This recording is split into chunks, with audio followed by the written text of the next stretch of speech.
प्रातः स्मरामि हृदि संस्फुरदात्मतत्त्वं सच्चित्सुखं परमहं सगतिं तुरीयम् यत्स्वप्नजागरसुषुप्तमवैति नित्यं तद्ब्रह्म निष्कलमहं न च भूतसङ्गः तपोभिक्षीणपापानां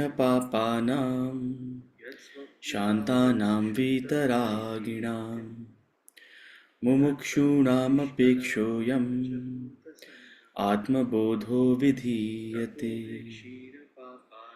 बोधोऽन्यसाधनेभ्यो हि साक्षान्मोक्षैकसाधनम् पाकस्य वह्निवज्ञानं विना मोक्षो न सिद्ध्यति।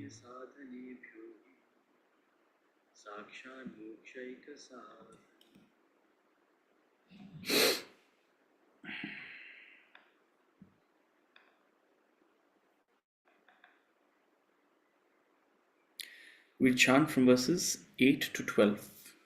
Verse number 8 to 12 of chapter 6.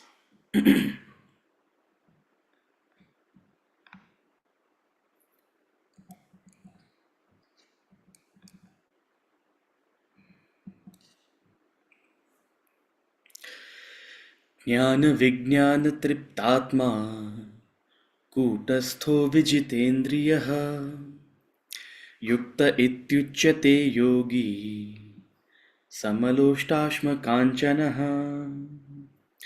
ज्ञानविज्ञानतृप्तात्मा कूटस्थो विजितेन्द्रियः युक्त इत्युच्यते योगी समलोष्टाश्मकाञ्चनः। सुहृन्मित्रार्युदासीनम् अध्यस्तद्वेष्य बन्धुषु साधुष्वपि च पापेषु समबुद्धिर्विशिष्यते। सुहृन्मित्रार्युदासीनम् अध्यस्तद्वेष्य बन्धुषु साधुष्वपि च पापेषु समबुद्धिर्विशिष्यते। योगी युञ्जीत सततम् आत्मानं रहसि स्थितः एकाकीयत चित्तात्मा निराशीरपरिग्रहः। योगी युञ्जीत सततम् आत्मानं रहसि स्थितः एकाकीयत चित्तात्मा निराशीरपरिग्रहः। शुचौ देशे प्रतिष्ठाप्य स्थिरमासनमात्मनः नात्युच्छ्रितं नातिनीचं चैलाजिनकुशोत्तरम्। शुचौ देशे प्रतिष्ठाप्य स्थिरमासनमात्मनः नात्युच्छ्रितं नातिनीचं चैलाजिनकुशोत्तरम्। तत्रैकाग्रं मनः कृत्वा यतचित्तेन्द्रियक्रियः उपविश्यासने युञ्जात् योगमात्मविशुद्धये विशुद्धये। तत्रैकाग्रं मनः कृत्वा यतचित्तेन्द्रियक्रियः उपविश्यासने युञ्जात् योगमात्मविशुद्धये।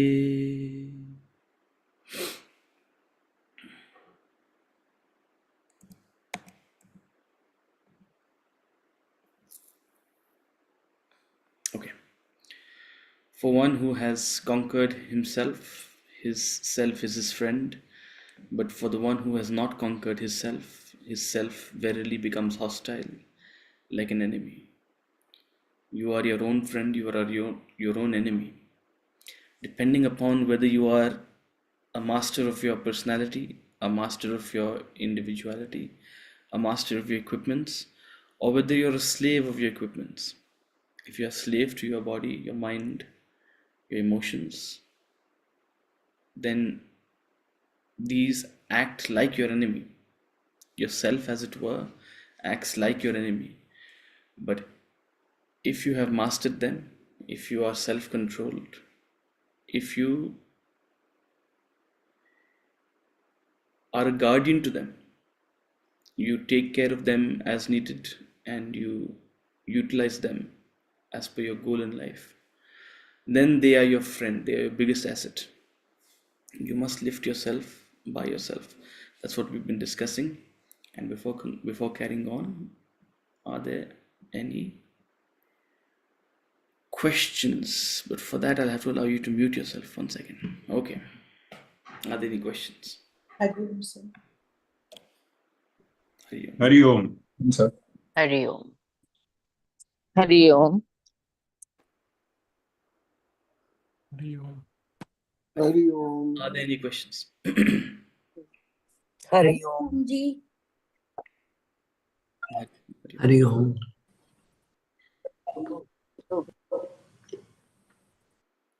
Okay. Yes, Ankit and Prachi. So in the good morning.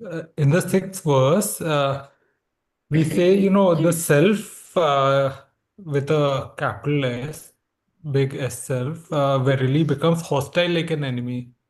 But often earlier we have discussed that the self, Atman, is like sort of unconcerned with what we do with ourselves, like whether we sort of progress or whether we sort of degenerate. So yeah, just wanted to see if there's some sort of how we can clarify this. Yeah. No, good question. And again, I'll urge you to read the commentary because he explains it beautifully out there. But long and short of it is that,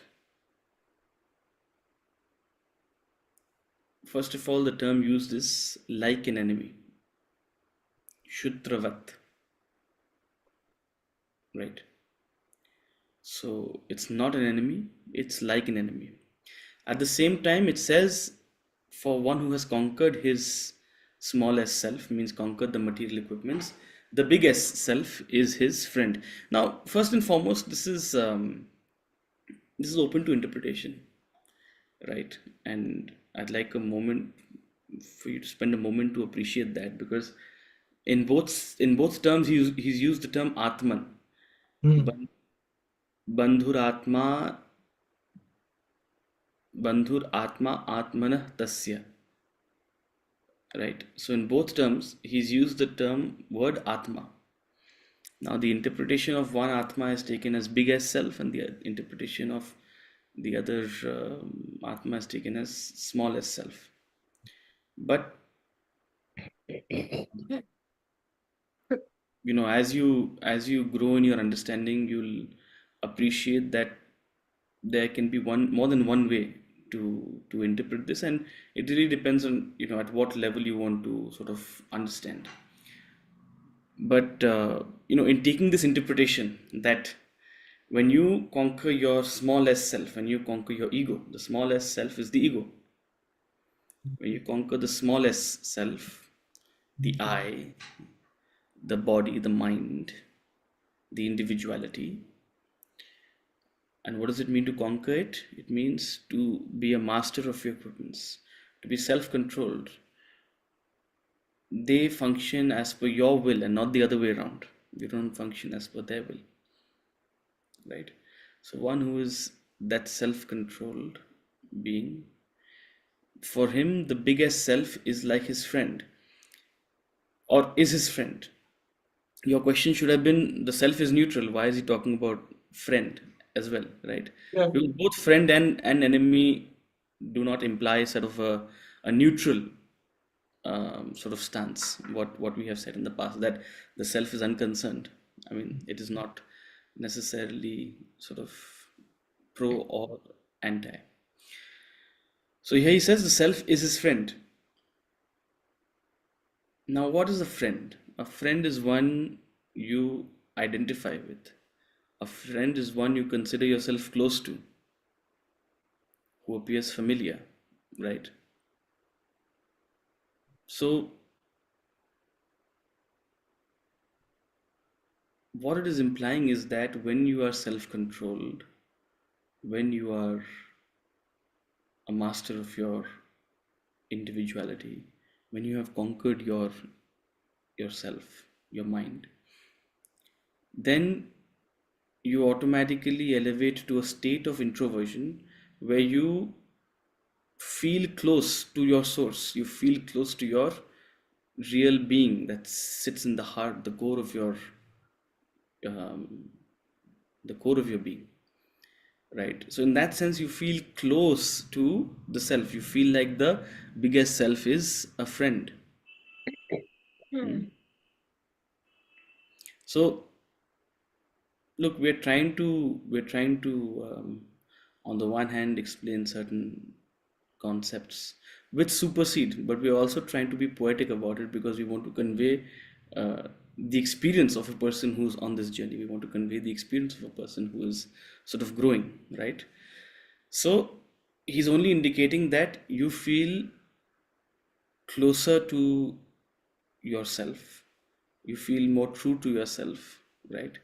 The biggest, the real self, your real being, you feel close to it, and in that sense it's a friend. It's not that it's doing yourself is doing you any favors, right? So it's important not to confuse these concepts. On the other hand, when you have not conquered your smallest self, when you have not conquered your mind, when you have not conquered your personality, when you dance the tunes of your oscillating mind, your extrovert mind, when you are driven by the modifications of your own desires, when you are driven by desire, anger, greed, jealousy, fear, and all its various modifications, then you live such a conflicted life that you appear to be at war with yourself. Hmm? Your conscience pricks, you're unsettled, you're not happy in your own being, you feel a distance from that self which resides in you, right? So you're in a conflicted state of being, and that conflict is symbolized as enmity, right? So it's only indicating that the extent to which you grow spiritually, to that extent you feel at home in your own body, you feel at home in your own personality, you feel at home in your own being, as opposed to feeling like out of place, conflicted, inimical. Hmm. Does that make sense? That makes sense. Yeah, actually, you said that it's open to interpretation, but Swamiji here in his commentary, he says that it obviously refers to the little self, and yeah, so then I thought that there's not much. Another interpretation is remove the big S self altogether. I'll just let humor me, okay? Yeah. Remove the big S self completely. Then a very mundane interpretation would be that your own, if you have conquered your equipments work for you, so they are your friend, Mm. right? For he who has conquered his smallest self is his friend. You are in harmony with your mind, you're in harmony with your body, you feel good about yourself. Things are, It's like, life is one melody, right? And if you haven't conquered your mind, if you haven't conquered your intellect, if you haven't conquered your body, then these very same equipments feel like an enemy. Why? You're troubled by your own mind. It seems, you wake up each day with a sense of frustration. You are undergoing incredible amounts of stress. You're unable to, quieten this, you're in a constant panic mode and constant anxiety, constant stress. So it behaves like an enemy. Your body, because you haven't conquered your body, because you are a slave to your senses, you end up making choices which turn your body against you, right? You are battling with aches and pains and issues and problems in your own body, so it behaves like an enemy. So that's another interpretation to it, where you remove the big S self altogether, right? The moment you sort of bring in this interpretation which is given out here, where if you've conquered your personality, you feel close to your true being, you feel like a friend. But if you have not conquered, if you are living an extrovert life, you feel inimical to it, you feel very distant from it, right? um, you feel hostile to it. It's a you know a slightly more challenging interpretation, but Complex. also something that sings true to the experience of an evolved person, right? um, so up to you. Yeah, I mean, the way contrasted it right now, the first one seems very easily graspable. The second one seems more complex, but ultimately, I think it's more fruitful. So, thank you. Yeah. Okay. Other questions?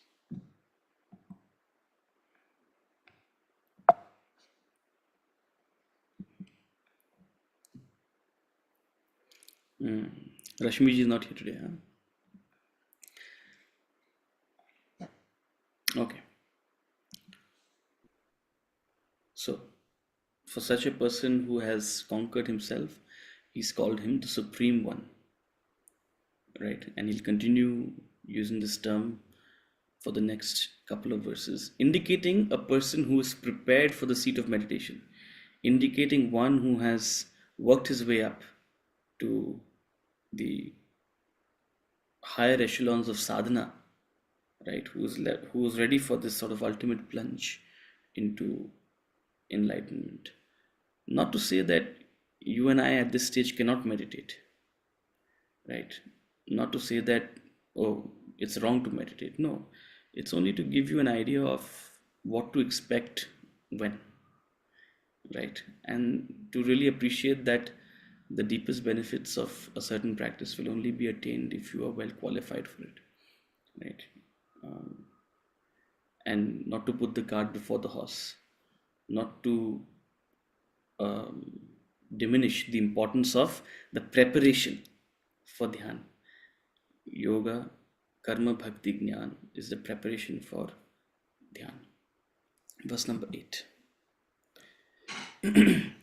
ज्ञान विज्ञान तृप्तात्मा कूटस्थो विजितेन्द्रियः युक्त इत्युच्यते योगी समलोष्टाश्म काञ्चनः ज्ञान विज्ञान तृप्तात्मा कूटस्थो विजितेन्द्रियः युक्त इत्युच्यते योगी समलोष्टाश्म काञ्चनः.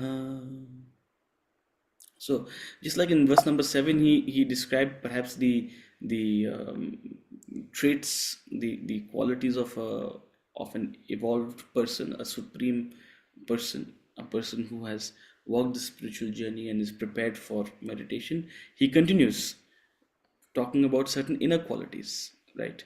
And again, gives you an indication of who is a adhikari, who is a prepared sort of person for meditation. So the yogi, again, previously he called him the Supreme One. He used previously he used the term Paramatma, and now he's used the term yogi. So the yogi who is satisfied with knowledge and wisdom, who remains unshaken, who has conquered the senses, to whom a lump of earth, stone, and gold are the same, is said to be a realized one. So again, giving indications of what it truly means to be enlightened or sufficiently on the path to enlightenment. These are virtues which develop in you. It's not something that comes overnight. It's not something that happens all at once, right? So while a realized one has these virtues in an optimal amount, a perfect amount, these are also virtues that grow in you as you walk the path, right? So what is that? First of all, you grow satisfied with knowledge and wisdom, right? The idea is not that mere scriptural knowledge is satisfying. It's not talking about merely an intellectual satisfaction, but you feel a deep sense of shraddha, right? You develop a deep sense of shraddha in what the scriptures are trying to convey to you, right? So beyond, of course, it starts with an intellectual sort of understanding, but it grows into a visceral conviction, right? It transforms into the way in which you live your life, the way in which you relate to people, the way in which you respond to circumstances, the way in which you make choices for yourself. A deep sense of belonging you feel with knowledge and the wisdom that comes associated with it. Jnana, Vijnana. So a moment to describe what is the distinction between knowledge and wisdom. Knowledge is information. Knowledge is information you gain from external sources. You gain from a book, you gain from a teacher, you gain from a class like this. What we are giving, what we are conveying, my words are conveying to you knowledge, concepts, ideas. And you take in knowledge through your senses, through listening, Shravana. But chewing upon that knowledge, reflecting upon it, experimenting with it, considering it, questioning it, and then making it your own, putting it to practice, that knowledge turns into living wisdom. So wisdom is a metamorphosis of knowledge that has to happen through your own effort. A teacher can give you all the knowledge, but they can't give you wisdom. And this true satisfaction, this deep satisfaction only comes through wisdom. Knowledge is the starting, but it must be converted into living wisdom. And it's a deep sense of satisfaction you feel, a deep shraddha you develop, a deep conviction you gain in the scriptural message. There's a beautiful word in physics called resonance. You know what is resonance? I still remember I was so blown away when I learned this concept. I think it was class 7 or 8 or something like that. And I still remember how we learned the concept also. Very funny example, and our teacher said, resonance is the feeling you feel when, sometimes your head aches when you hear, someone honking in the middle of the road, right? Is you literally feel a vibration. Why? Because, and then they explain that the frequency of the sound of the horn is some multiple of the natural frequency of your bones, and then they vibrate. One causes the other to vibrate. It's a terrible example. If I were to explain resonance, I would really not use that example, but somehow it's stuck in my head. But resonance is a sort of connection, right? When something is at the same frequency with another, they sort of, one vibrates, the other also vibrates. You align with that thing. That is resonance. So you resonate with the scriptural message and it almost sinks to you, right? So that's what he's conveying. A yogi is satisfied with knowledge and wisdom. The more wisdom you gain, the more independent you become. The less wisdom you have, the more you are susceptible to the oscillations of the world.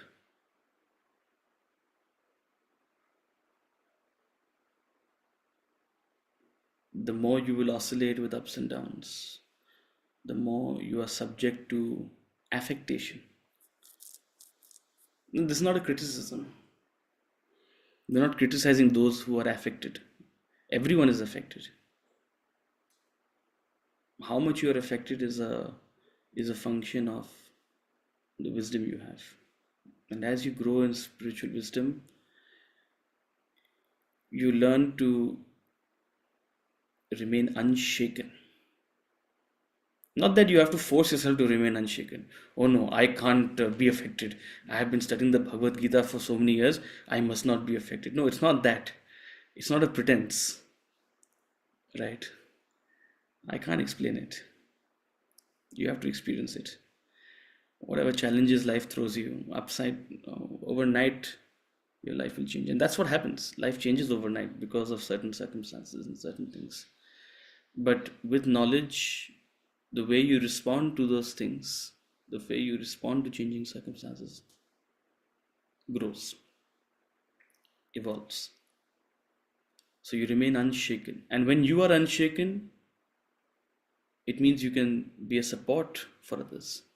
It means that you can, of course, not only endure the situation for yourself, but also be a pillar of support for those around you. So that yogi with deep spiritual conviction remains unshaken.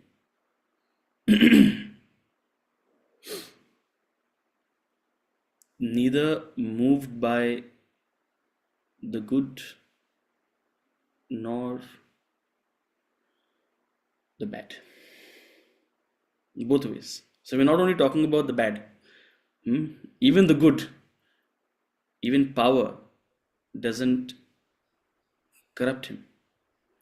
Relatively, right? Some people are easily corrupted by power, but one who remains unshaken despite all the power you give. It requires great character to have power and not use it.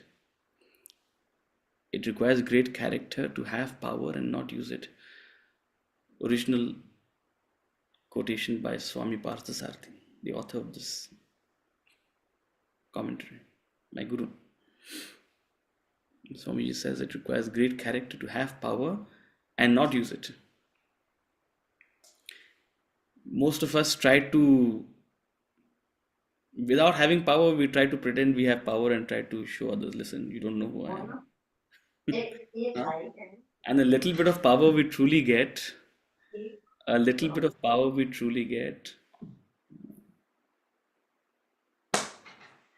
try to stamp our authority on others. But can you remain unshaken?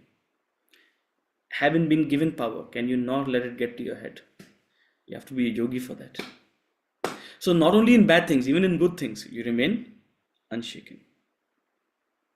He who has conquered the senses are like the horses of the chariot, constantly moving, roving around and pulling you in all directions in the world. And it's the nature of the senses.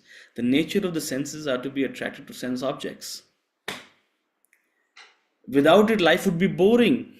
Imagine you can't smell.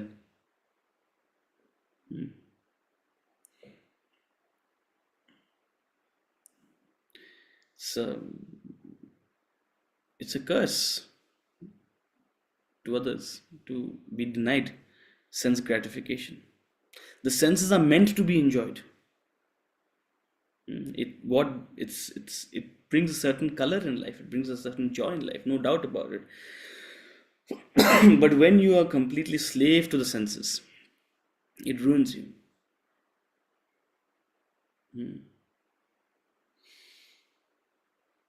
And we all are familiar with this, to be slave to our senses. It makes you cross that Lakshman Rekha. You end up, it may seem innocuous in the beginning, but you end up destroying yourself physically, emotionally, by making wrong choices. Your senses can completely delude you.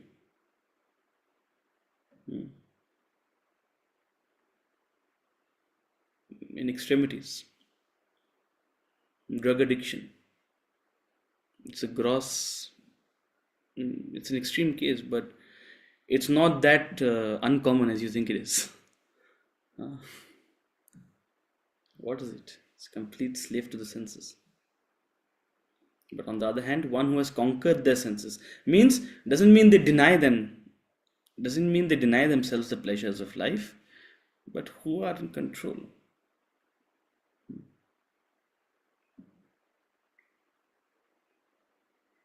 Valuable lessons you learn, especially when you live in an ashram. The capacity to tell your senses to shut up. You won't get a AC. Shut up. Endure it. Will your life end if you don't have an AC? I can tell you 3.5 years it won't end. After that, I don't know.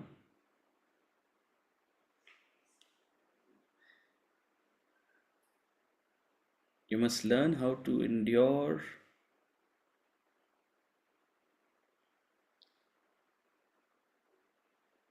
the senses. It's called titiksha. It's a beautiful virtue. Titiksha. Titiksha is simply the capacity to not complain at the drop of a hat. The capacity to not complain at the drop of a hat is titiksha. It doesn't mean you have to put yourself through hell. But how easily do you buckle? Smallest of inconvenience, and so I'm not asking you to conquer your senses entirely, but it'll serve you well. Because the world can't always cater to your senses. Now it is winter, it's beginning to get cold. One day your geyser is not working, what will happen? Especially if you're in Delhi.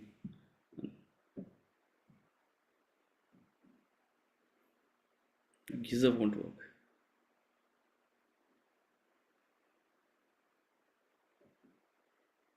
You go under the shower and you'll start trembling. Oh my God, cold water is going to come on me. Before the waters come on you also, you're trembling. Titiksha. To whom a lump of earth, stone and gold are the same. That doesn't mean that a spiritual person is stupid. You give them a piece of dirt and they'll give you all their gold. They're not silly. But they understand that iron and gold are good for buying iron and gold. That is all. They don't equate iron and gold with love. They don't equate iron and gold with wisdom. So they have a clear understanding. They understand that everything has its purpose.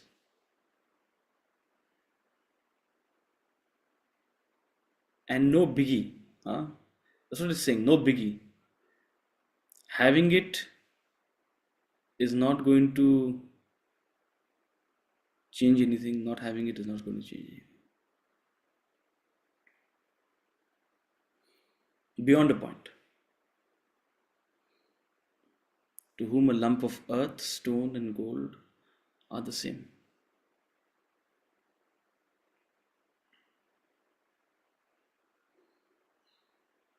You can't make your house of gold. You need stone to keep you warm and sheltered inside a house. You can't make your house just out of earth. It'll easily be affected. You can't grow your vegetables in stone. You need earth. So you can't grow your food in stone. So everything has its purpose. It's that understanding.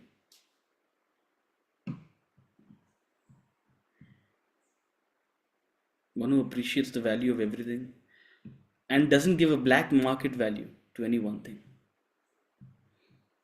All the gold is also limited. Iron and gold are good for buying iron and gold. Gold can't give you wisdom. Gold can at max give you a sense of material security. But once you have it, you'll realize you need much more than material security.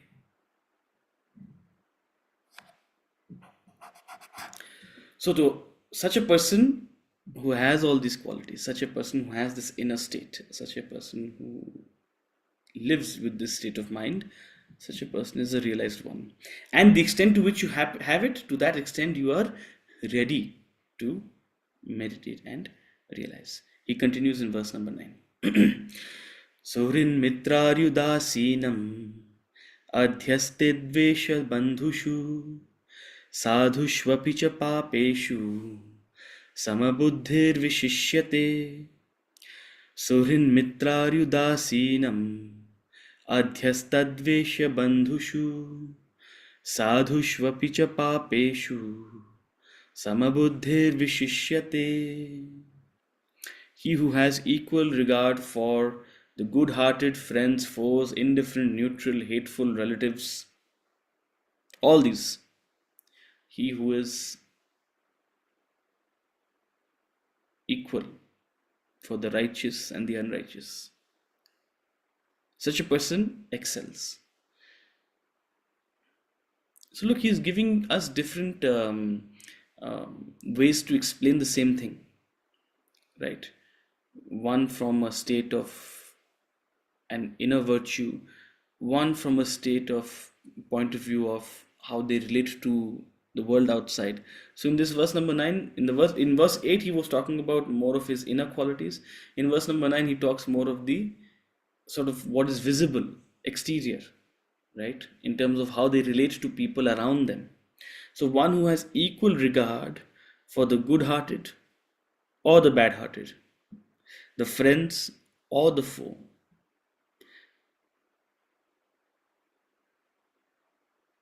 the hateful, the relatives, the ones who are regarded close, the righteous and the unrighteous. So again, you can continue with this list, but you get the idea. In the scripture, sort of one or a few is used to represent the entire collective. So these few terms represent the entire collective of people around you, and they all are in a spectrum.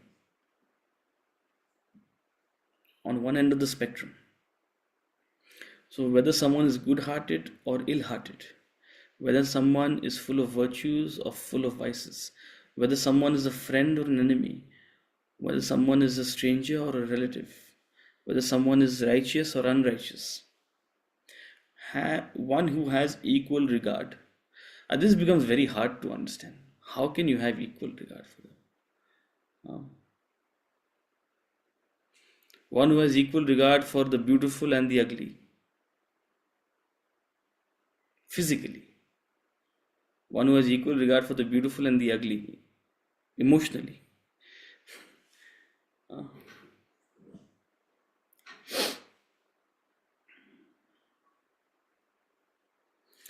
You have an understanding that everybody is a bundle of vasanas. Everybody is helplessly expressing their vasanas.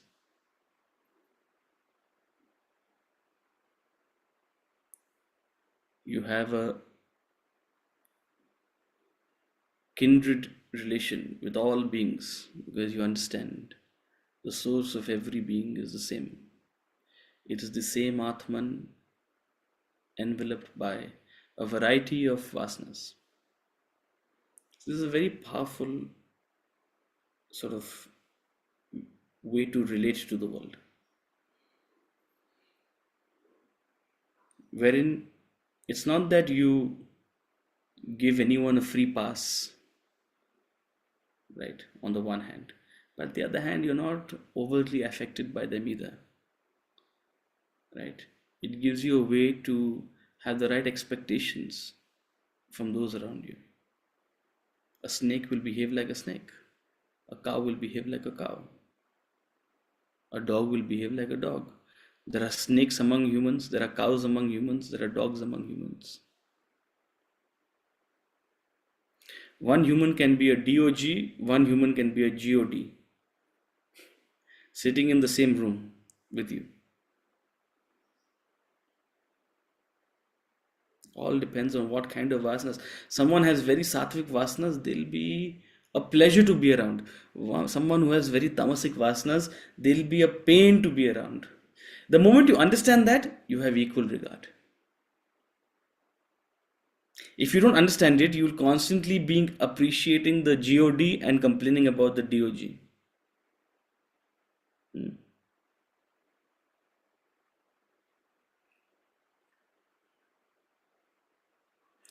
So then you see it as a play of nature, Prakriti. It becomes a game, it becomes entertaining.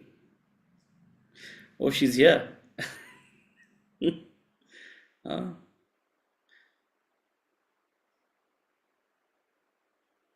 The mother-in-law is coming. Start joking about it. Huh? The bua is coming. How long before their true face reappears? You'll joke about it.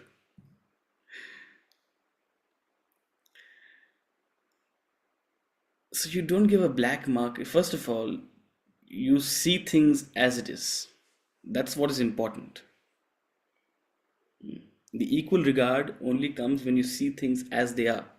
It's not that you have an equal behavior. It's not that you disregard their differences. It's not that you disregard, oh, one is virtuous and one is vicious. No. But in fact, it's a perfect understanding of that. It's a perfect understanding that everyone is the same self, enveloped by a variety of vasanas. Everyone is a child of God. So there's a kindredness you feel, there's a oneness you feel, but at the same time, they're wearing different clothes.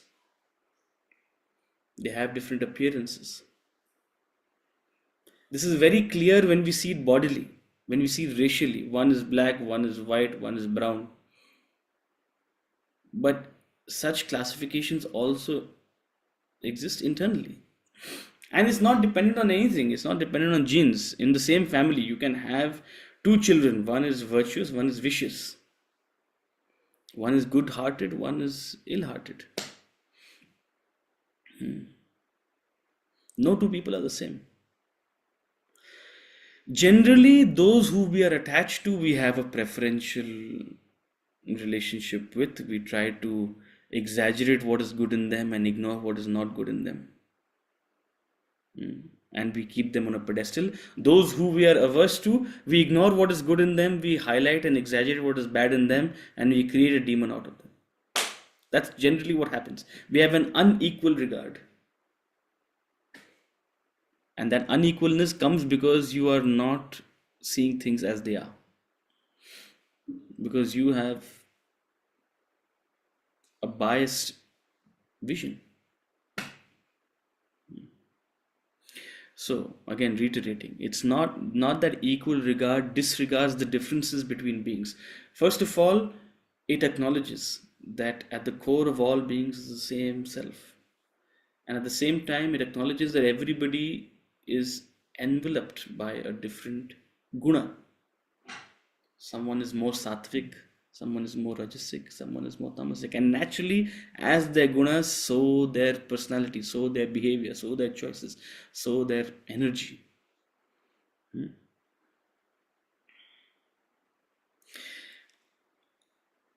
And as you grow, as I said, when you grow in spiritual knowledge and wisdom, you become self-sufficient, you become unshaken. So naturally, you will be able to tolerate both the good and the bad. You'll be able to tolerate the not so nice people, and you'll be able to tolerate the nice people. You are independent, you are self-sufficient. It doesn't mean you have to suffocate yourself with annoying people all the time. But you will be able to have titiksha when they are around. Such a person excels. Such a person can navigate Not only spiritually, even in a mundane sense. They'll be able to navigate different people, different circumstances, different situations. A spiritual person is the best diplomat. Perfect diplomacy.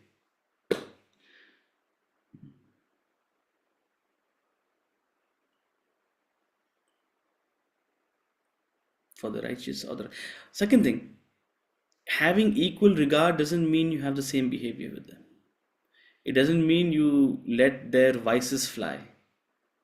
No, where you have to take action against someone, or where you have to take a certain step forward against someone, you do it with the full understanding that they're a victim of their own nature. If you have to punish someone, you punish them, fully understanding that they are doing what they are doing because of their nature. I don't want to get entangled in it.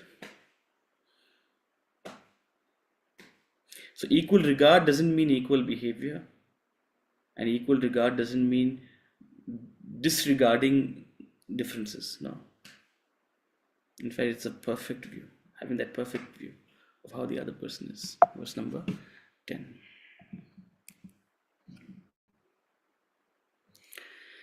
योगी युञ्जीत सततम् आत्मानं रहसि स्थितः एकाकीयत चित्तात्मा निराशीरपरिग्रहः योगी युञ्जीत सततं रहसि स्थित आत्मानं रहसि स्थितः एकाकीयत चित्तात्मा निराशीरपरिग्रहः. Such a person is a yogi. Let such a yogi who has all these virtues which we've discussed in 5, 6, 7, 8, 9, 6, 7, 8, 9. The last 4 verses we've been talking about the qualities, the inner qualities, the exterior qualities, the virtues of a person who is evolved, of a yogi. Now such a yogi, let such a yogi remaining in solitude, alone, seated with mind and body controlled, constantly practice union with the self, free from desire and possession. So in no uncertain terms, he's telling us what we have been trying to say earlier as well, that he's giving you a clear indication that you must be prepared for the seat of meditation. Let such a yogi who has all these qualities sit in meditation. Remaining in solitude, alone, seated, with constantly practice union with the self means meditate. Practicing union with the Atman means removing all other distractions, removing all other thoughts. How do you unite with the Atman? By disengaging with your ego. And that happens in the seat of meditation, where you're removing all other distractions. You're trying to seek and find and unite with that core that sits within you. So, a yogi who is well qualified with all the virtues of 6, 7, 8, 9, let such a yogi remaining in solitude, not in a group, not amidst everything. No, this is the value of solitude. You want to avoid any distraction, physical distraction, mental distraction. That's why historically people have chosen the far recesses of the mountains, the holy land of the Himalayas, because you'll find incredible solitude out there. See, you may think why it is like this. If you see any old villages also, if you go to any villages, houses are stuck together, morning, evening, especially before the digital era, your neighbors will constantly be in your house. Your mother and your aunt will constantly be talking. Every house will know exactly what's happening in the other house. And if they don't know, they'll be gossiping about it and wanting to know. There's no solitude. Chitter chatter all the time. That's the nature of social life.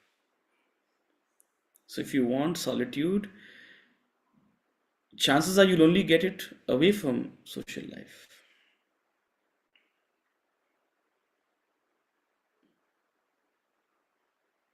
If not a different place, then a different time. Wake up at 4 o'clock in the morning, it'll be quiet. But it won't be completely sanitized. Still, um, 5 o'clock in the morning, suddenly the garbage truck will come. It'll be a disturbance. So that's why traditionally sages have chosen the the solitude of the Himalayas to practice this.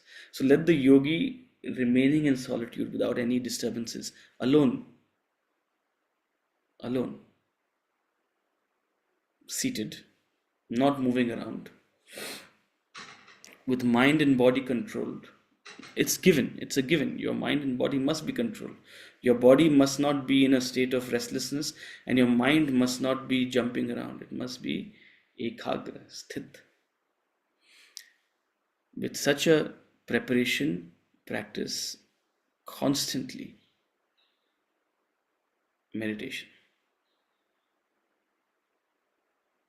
यहाँ पे 2 minute meditation नहीं होता है, constantly meditation कैसे होगा?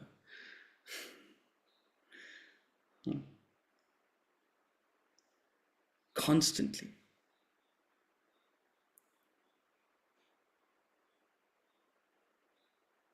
Those who are at this state of meditation, they do it for 15, 18 hours a day.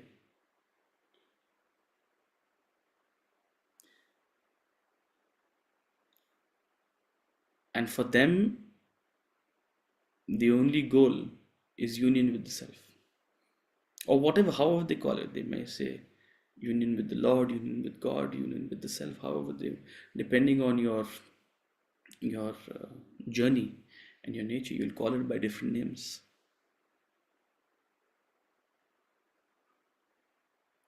So you don't meditate to become peaceful. Only when you are peaceful and quiet and self-controlled do you meditate. Why? Because the goal of meditation is not peace. The goal of meditation is union with the self. So you must, remaining in solitude, alone, seated, with mind and body controlled, free from desire and possession. Why? Because the average person, their mind is plagued with desire for what they don't have and a sense of possessiveness for what they have. That is the core of samsara. What is samsara? Entanglement in acquisition and enjoyment of what you don't have, or possessiveness and maintenance of what you have. It's nothing else. Someone wants a Tata Nano, another person wants a Maybach. Big deal. Someone wants a 1 BHK, another one wants a 15-bedroom villa. Someone wants a small house somewhere, someone wants a house in Cotswold. You know Cotswold? The English countryside.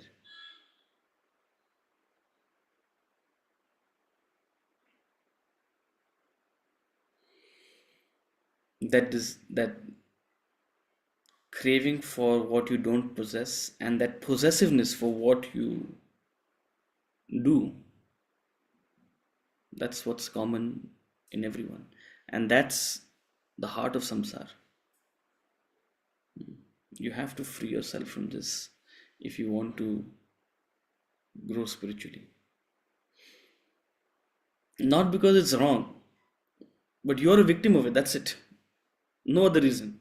Not because your desires are wrong, not because your possessiveness is wrong, no moral judgment. All we're saying is your own mental agitation, your own sense of stress and anxiety in life is this thing, is a uncontrolled craving for what you don't have and a sense of attachment and possessiveness for what you do. Free yourself from it, you've come a long way.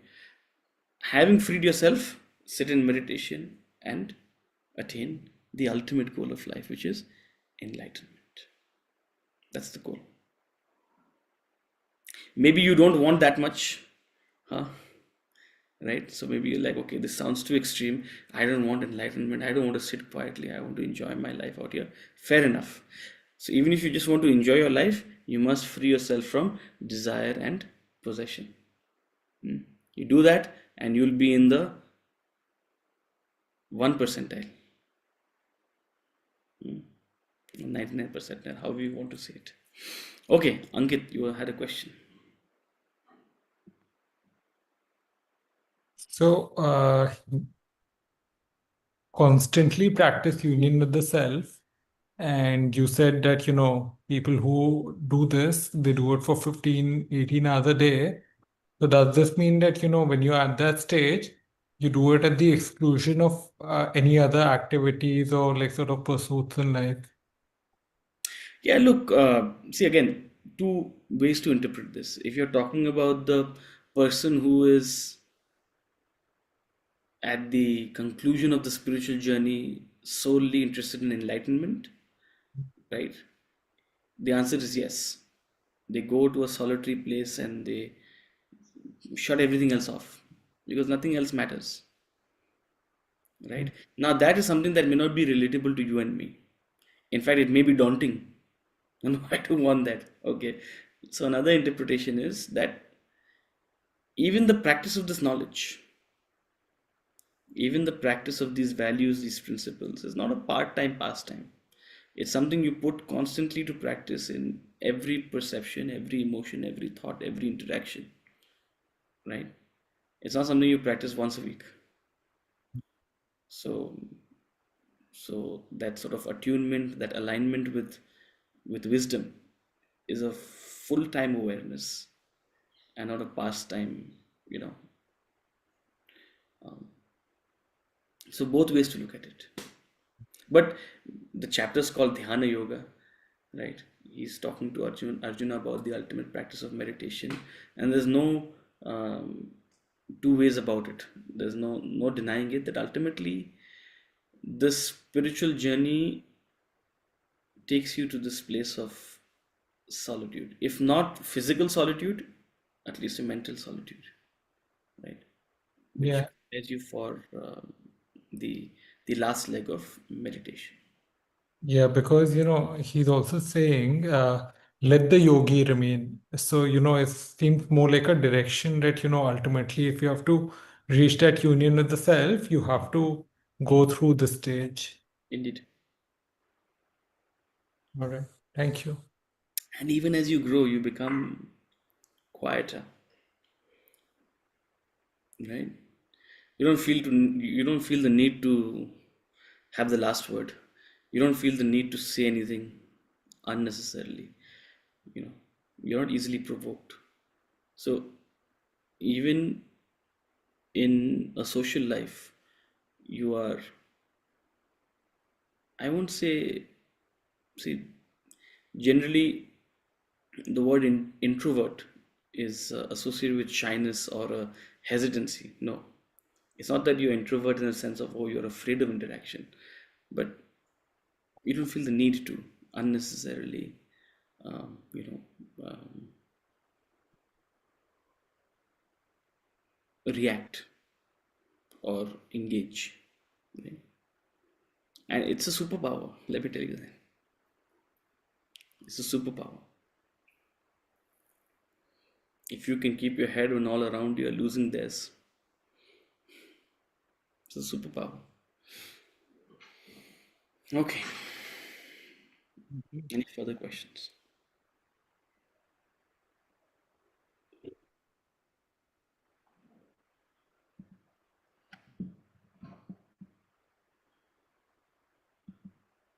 We just take one more verse before we conclude. We'll start with verse number 12 in the next class.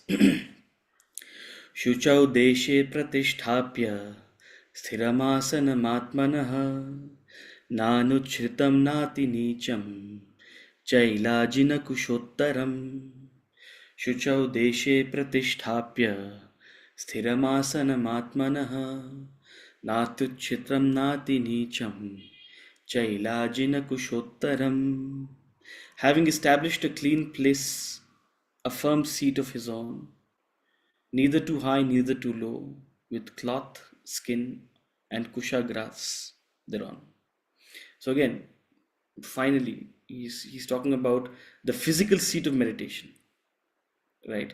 Earlier he was talking about the posture and perhaps the environment around meditation. Now he's talking about the physical seat of meditation. So when you sit in meditation, first of all, it must be a clean place. You must have cleanliness within, you must have cleanliness around you. It must be a simple place, not cluttered. Clean in a sense of purity and simplicity. Not be cluttered, not be filled with n number of things. No. And in such a clean place, establish a firm seat, something that's not wobbly, something that's firm. Why? Because you want to avoid any distraction to the body. A seat that's not firm will create distractions, will create discomfort, will create issues. A firm seat of his own. You know, generally when you do puja part, you say that you shouldn't share the asan. And one way people start saying is, oh, because I've put so much of my own spiritual effort, you know, and we don't want to sort of mix, you know. But the idea is that, you know, whichever way you look at it, it's only indicating that this is your journey, right? It's a single file path. It's not something that you necessarily or you can share with another. Yes, others may walk with you to a point, others may support you to a point, but ultimately this is a single file path. So in a firm seat of your own, neither too high, neither too low. When it's too low, again, there are disturbances.